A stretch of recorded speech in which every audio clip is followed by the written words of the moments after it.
दोस्तों नमस्कार। नेपाल के राजा महेंद्र शासन काल 1955-1972 ने तराई मधेश क्षेत्र में पहाड़ी निवासियों को बसाने की नीति अवश्य अपनाई थी। इसे कई शोधकर्ताओं ने आबादी पुनर्वास रीसेटलमेंट प्रोग्राम या राष्ट्र एकीकरण नीति कहा है।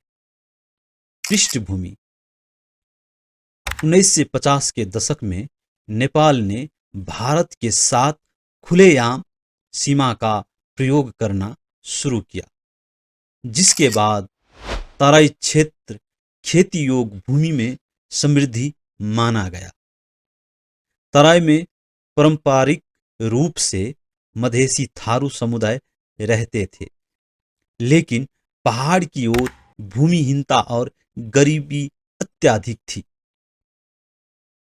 राजा महेंद्र की नीति नंबर 1, पुनर्वास कार्यक्रम रीसेटलमेंट प्रोग्राम।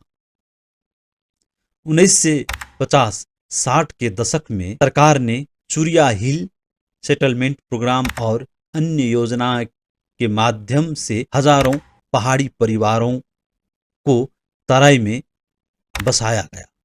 भूमि को जोतने खोदने की क्षमता रखने वाले पहाड़ियों को नए भूमि प्रमाण पत्र दिए गए। नंबर 2, राष्ट्रीय एकता और नेपालीकरण। महेंद्र का विचार था कि मधेश भारत से सांस्कृतिक रूप से निकट है, जिससे राज्य की राष्ट्रीयता एकता को चुनौती दिखाई देती थी। इसीलिए पहाड़ से लोगों को बसाकर मधेश को नेपाली पहचान में मजबूत बनाने की कोशिश की गई।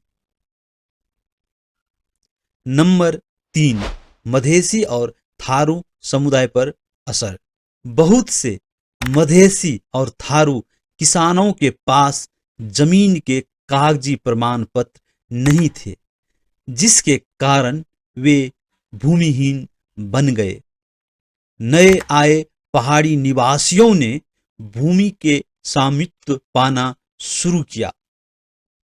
इसके कारण मधेश में सामाजिक, आर्थिक और राजनीतिक असमानता बढ़ी। दोस्तों निष्कर्ष, इसीलिए यह कहा जा सकता है कि राजा महेंद्र की तराई में पहाड़ियों बसाने की नीति केवल मधेसियों को विस्थापित करने का प्रयास ही नहीं, बल्कि राष्ट्रीयता, इंटीग्रेशन और सुरक्षा रणनीति भी थी। लेकिन व्यवहारिक परिणाम यह हुआ कि मधेसी थारू समुदाय भूमिहीन होते गए और पहाड़ियों का वर्चस्व बढ़ गया। दोस्तों दूसरी बात, अभी अभी लाया गया भूमि अध्यादेश महेंद्र द्वारा लाए गए अध्यादेश का दूसरा रूप हो सकता है। जंगल काट छांट कर वहां बसाना आसान हो जाएगा, जिससे मधेश में नेपालीकरण का झंडा फिर से लहराया जा सके। मधेसी और थारू धीरे धीरे नेपालीकृत हो या फिर से विस्थापित हो, सरकार का यही नीति हो सकता है। धन्यवाद।